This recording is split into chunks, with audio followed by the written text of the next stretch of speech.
আসসালামু আলাইকুম বন্ধুরা, কেমন আছেন? আশা করি ভালো আছেন। অনেক দিন পর আপনাদের সামনে আসলাম আর একটা নতুন ভিডিও নিয়ে। আজকের ভিডিওটা হবে আমরা সৌর বিদ্যুৎ দিয়ে কীভাবে রান্নার কাজ করা যায়, সৌর বিদ্যুৎ দিয়ে কীভাবে রান্নার কাজ করা যায়।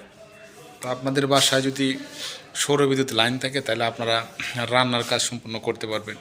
তো এই বিষয়ে আমরা আপনাদের সামনে তুলে ধরব। চলেন বিষয়টা শুরু করি। শুরুতে বলে দিই, দেখেন এই যে প্যানেল, আমরা প্যানেল লাগাইছি, আপনাদের প্যানেলটা দেখাচ্ছি। দেখেন বিদ্যুতের কোনো লাইন নেই, শুধুমাত্র বিদ্যুতের কোনো লাইন নেই। আমি উপর থেকে দেখাচ্ছি, বিদ্যুতের কোনো লাইন নেই। আমরা স্টেপ বাই স্টেপ বলবো কীভাবে কাজ করে। তার আগে আমরা শিখে নিই কী কী আছে। আপনাকে একটা সোলার প্যানেল লাগবে। এই যে আমি একটা প্যানেল নিছি, দেখেন জার্মানি। তো আপনার একটা ব্যাটারি লাগবে, সেটা আমি তৈরি করার জন্য, ডেমো তৈরি করার জন্য আমি একটা ব্যাটারি নিলাম। ব্যাটারি দুইটা থেকে কেবল থাকবে। ব্যাটারি নেওয়ার মানে হচ্ছে আপনার যখন সৌর বিদ্যুতে সৌর থেকে যে চার্জটা নেবে সেটা সে ব্যাটারিতে স্টোরেজ করবে, আর যখন প্রয়োজন হবে তখন সে এই চুলা দিয়ে রান্না করবে। এই যে আমরা চুলা একটা লাগিয়ে নিলাম, একটা হিটার চুলা আর কি। তো দেখেন কি কি জিনিসপত্র লাগে। আপনাদের দেখেন একটা ছোটো একটা আর্ডিনো নিতে হবে। তারপরে এলসিডি ডিসপ্লে, আমরা ডিসপ্লে দেখব ডিসপ্লে কী কাজ করে। আপনাকে নিতে হবে চার্জ কন্ট্রোল। এই যে দেখেন লাইট একটা জ্বলে আছে, সেটা অফ, মানে সেটা লাইট জ্বলে থাকা মানে কি, সে সৌর বিদ্যুৎ থেকে চার্জ হচ্ছে। এই যে দেখেন জ্বলে আছে, সৌর বিদ্যুৎ থেকে চার্জ হচ্ছে। এটা হচ্ছে চার্জ কন্ট্রোলার। আমরা এখানে নির্দিষ্ট করে দিছি। এখানে একটা সুইচ দেখছেন, এই সুইচটা আপনার অফ অন করতে হয়। কন্ট্রোলার সার্কিট, এই সম্পূর্ণটারে সে কন্ট্রোল করে। কন্ট্রোলার সার্কিট আপনারা নিতে পারেন। দেখেন ইচ্ছে করলে আপনারা কন্ট্রোল সার্কিট তৈরি করতে পারেন। দেখেন আমিও তৈরি করে নিচ্ছি। দেখেন আপনারা দেখতে পাচ্ছেন কিনা, দেখেন মসফেট আছে, রেজিস্টার আছে, ক্যাপাসিটর আছে, হিট সেন্সর আছে।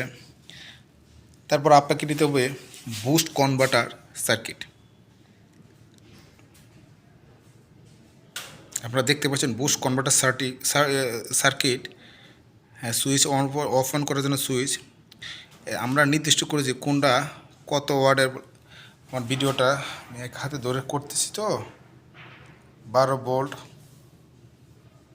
5 ভোল্ট, গ্রাউন্ড। এবার দেখতে পাচ্ছেন ওই জায়গায় এলইডির জন্য।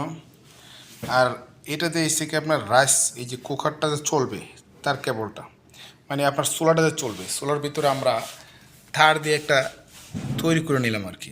জাস্ট এটা একটা ইলেকট্রিক হিটার তৈরি করলাম আমি তার দিয়ে। তো সেটা চলার জন্য আমি লাইন, এই যে একটা সার্কিট ব্যবহার করলাম D7। আমরা দেখলাম আরেকটা জিনিস আমি বলিনি, আমরা এখানে একটা লাইন তৈরি করলাম। কেন লাইন তৈরি করলাম? দুইভাবে দেখানোর জন্য। এখানে যে কারণ আছে সেটা জ্বালানোর জন্য। এই লাইটটা হচ্ছে কি এসি লাইট, সবাই চিনেন মোটামুটি। এই লাইটটা এটা এখানে দিলেই দেখবেন আমার চুলা সঠিক আছে কি না সেটা জ্বলে যাবে। তো আমি আপনাদেরকে দেখাবো। তারপরে এই যে একটা পাতিল, সেই পাতিলের মধ্যে পানি দিয়ে গরম হয় সেটাও আমি দেখাবো। তো আপনারা ধৈর্য সহকারে আমার ভিডিওটা দেখেন। এবার আমি দেখাবো, সুইচ দেব। তো আমরা দেখব আমার এই যে সোলার যে তৈরি করছি, ইলেকট্রিক সোলারটা ঠিক আছে কি না। তার জন্য আমি একটা লাইট বানিয়ে এখানে দিয়ে দিলাম। যদি এটা জ্বলে তাহলে আমার এই সোলার ঠিক আছে। তার জন্য আমি এই যে আমার সোলার ব্যাটারিটা খুলে রাখছিলাম, এখন আমি লাগামো। তো আপনারা সবাই খেয়াল রাখেন। এই যে আমি সুইচটা, একটা সুইচ অন করব, অন করার সাথে সাথে আমি ডিসপ্লেটা দেখব কী হয়। অন করলাম, এখন ডিসপ্লেটা আসতেছে, বলতেছে টেম্পারেচার আমি 27 temperature, supply of, solar voltage এত, টেম্পারেচার 27 ডিগ্রি টেম্পারেচার হবে, solar supply of, cooking stove. মানে সোলারটা বর্তমানে অফ আছে, টেম্পারেচার মানে সোলারটাও অফ আছে লেখা আছে। দেখেন সোলার সাপ্লাই অফ, দেখেন আমি মিটার ধরছি, দেখেন সোলার সাপ্লাই অফ। আচ্ছা, এখন আপনি এটা অন করার সাথে দেখবেন সোলার সাপ্লাই অন হয়ে যাবে আর আমার লাইটটা জ্বলে যাবে। খেয়াল করেন, লাইটটা জ্বলে গেছে। আমি সোলার অন করছি, লাইটটা জ্বলে গেছে। জ্বলা বলতেছেন সাপ্লাই অন লেখা আছে, কুকিং রান্না শুরু হয়েছে, সোলার ভোল্টেজ আসা শুরু করছে, টেম্পারেচার 27 পর্যন্ত হবে, মানে সোলার অন আছে, কুকিং মানে রানিং, মানে সে রান্না করতেছে। দেখেন সোলার সাপ্লাই দিয়েছে, সে রান্না করতেছে। এই যে আমরা সেই ডিসপ্লে থেকে দেখতে পারবো যে সোলারটা অন হচ্ছে, যে অন হচ্ছে মানে রান্না যে হচ্ছে, মানে সোলার ওয়ান দেখেন, সোলার ওয়ান কুকিং রানিং, দেখেন রানিং দেখা যায়, cooking running, solar one cooking, মানে সোলার থেকে স্টোরেজ হচ্ছে, স্টোরেজ হয়ে সেটা আবার সরাসরি আপনার এই যে রান্নার কাজে লাগতেছে, অন আছে। তো আমরা এখন একটু অফ করি, অফ করে দিলাম। এখন অফ করে দেওয়ার সাথে সাথে দেখেন লাইন অফ আছে, অফ আছে, কিন্তু সোলার দেখেন এখন টেম্পারেচার 28 পর্যন্ত গরম হয়েছে, সাপ্লাই অফ আছে। দেখেন আমাদের ডিসপ্লে দেখবো সাপ্লাই অফ থাকবো আর কুকিংটা দেখেন কুকিং স্টপ, সাপ্লাই অফ থাকবো কুকিং স্টপ। দেখেন এটা হতেছে temperature 28, supply of, cooking stop, মানে এখন বর্তমানে অফ আছে, সেটা আমি ডিসপ্লের মধ্যে দেখতে পারলাম। এখন আমরা যদি এটা উঠিয়ে দিই, আমরা মনে করেন পাতিল বসাইলাম, পাতিলে কিছু দিলাম, দেওয়ার পর অন করলাম, অন করে দিলাম। দেখেন সেই পাতিলে যে অন হইলাম, সেই হিট লাগবে, কেউ বুঝবো এই যে আমার এই মিটার এই যে অন হয়ে গেছে, তার মানে সে পাতিল গরম হচ্ছে।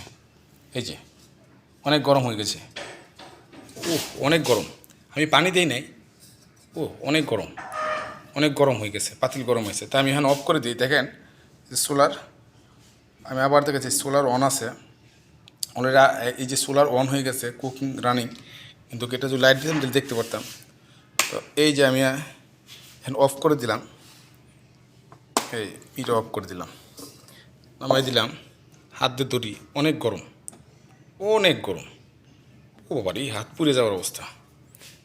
যাই হোক, আপনারা জিনিসটা দেখতে পারলেন, আশা করি বুঝতে পারছেন। আশা করি আপনারা আমার এই যে সোলার দিয়ে রান্না করার বিষয়টা আপনারা বুঝতে পারছেন, আপনাদেরকে সম্পূর্ণটা বুঝাতে সক্ষম হয়েছি।